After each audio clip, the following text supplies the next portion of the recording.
teman-teman penyuka karya Franz Kafka. Saya akan berbagi pengalaman membaca sebuah buku berjudul Milena Jesenská, karangan Jana Černá. Nah, siapakah Jana Černá? Adalah putri Milena sendiri. Saya beri judul Jana Černá bilang Kafka kawin dengan ibuku lewat surat. Ya, ini. Jadi Milena ini pertama kali kawin dengan yang disebut Ernst Palak. Ini seorang doktor Yahudi yang tinggal di Wina, tapi aslinya dari Praha. Sedangkan Milena sendiri juga anak orang Ceko, tinggal di Praha, akhirnya pindah ke Wina. Nah, ketika dia bersama suaminya, seorang dokter ini, dalam kehidupannya itu terasa kurang harmonis.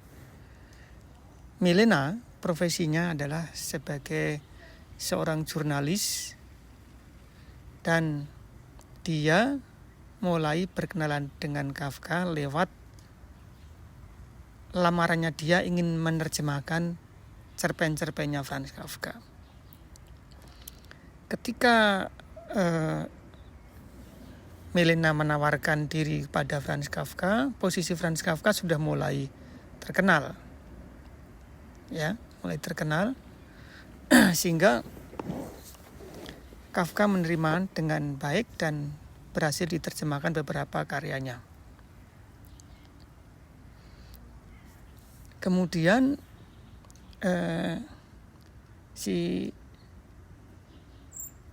antara Milena dan Ernst Palak ini akhirnya berpisah dan Milena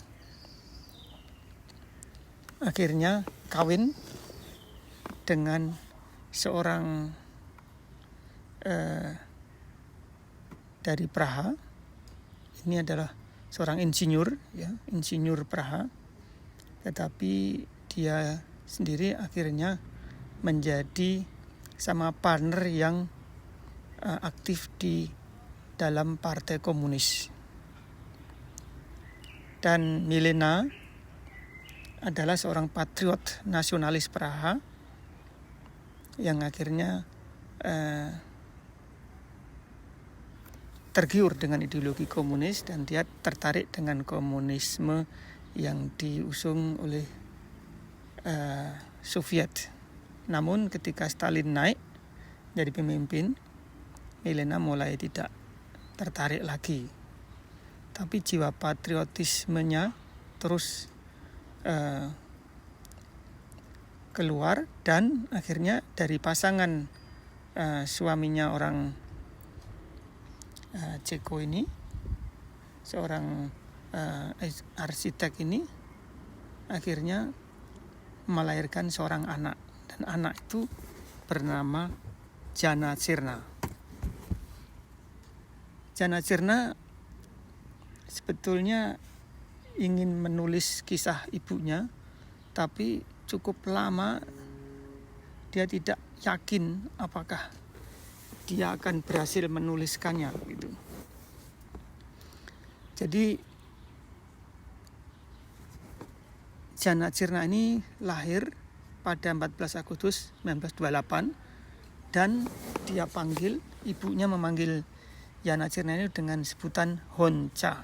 Honca ini panggilan, ya, nama panggilan. Hubungan antara Milena dengan bapaknya itu tidak baik, itu tidak harmoni. Ini persis dengan antara Kafka dengan bapaknya, sehingga Kafka menulis surat untuk ayah, tetapi Milena ini tidak menulis surat untuk ayah, tetapi dia memang tidak ada hubungan yang harmonis itu. Bahkan ketika Milena memberitahu bapaknya bahwa dia punya anak, itu luar biasa egois. Bapaknya bilang bahwa kalau anakmu lahir nanti buang saja ke Sungai Moldau. Sungai Moldau itu sungai yang mengalir di tengah kota Praha. Yonca itu akhirnya dia sendiri pada karirnya sebagai penyair dan sebagai pengarang dan sebagai editor dan aktivis komunis juga akhirnya. Pada usia 53 tahun Yonca meninggal, tepatnya pada 5 Januari 1981. Namun, dalam perjalanannya ini, Yonca itu ragu akan menuliskan tentang ibunya. Karena ibunya itu dijebloskan ke konsentrasi, kamp konsentrasi oleh Hitler dan meninggal pada 17 Mei 1944. Sementara kisahnya Milena sementara di kamp konsentrasi itu tidak banyak orang tahu. Tetapi suatu saat ada perempuan dari Polandia datang ke rumahnya Yonca ini, dan perempuan itu mengabarkan bahwa dia adalah teman ibunya di kamp tahanan itu. Dia bilang, ini adalah semua yang tersisa dari Milena. Saya ingin menghiburmu, sebab itu benda ini saya bawa untukmu. Lah, benda apa yang dibawa oleh perempuan Polandia itu, teman Milena di kamp tahanan? Ternyata sepotong gigi.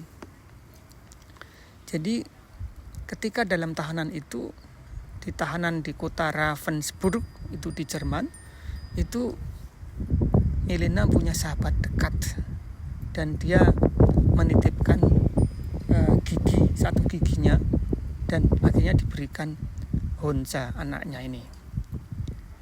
Dan di Honza ini pada waktu itu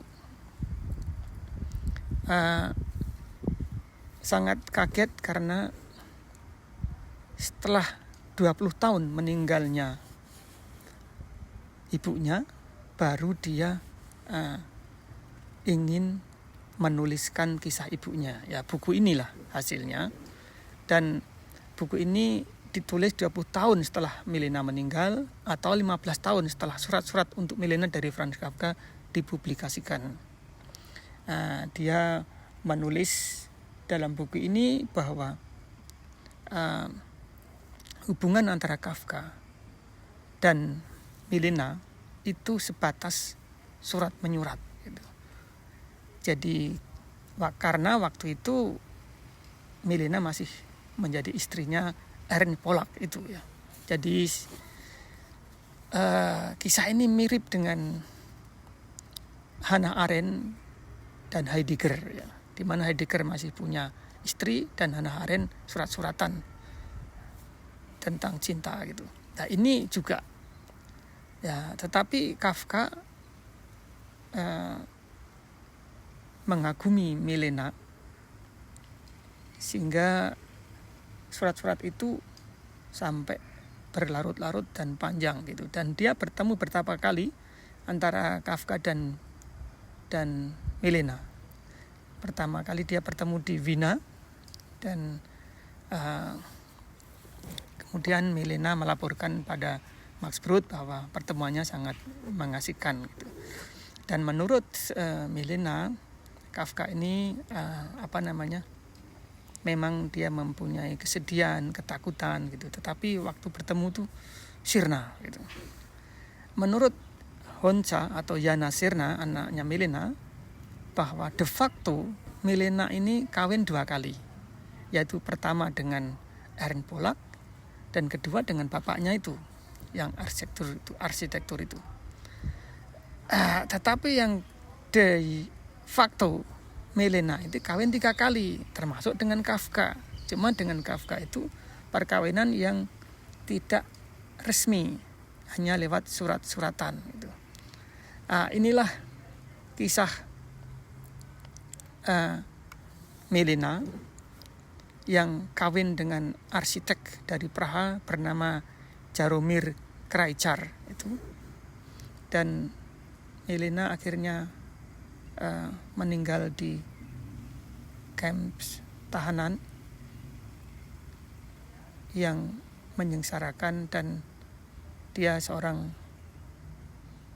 pacar Kafka yang sangat terkenal setelah Felice Bauer. Itu dulu cerita dari saya, semoga bisa dinikmati. Terima kasih. Salam Kafka.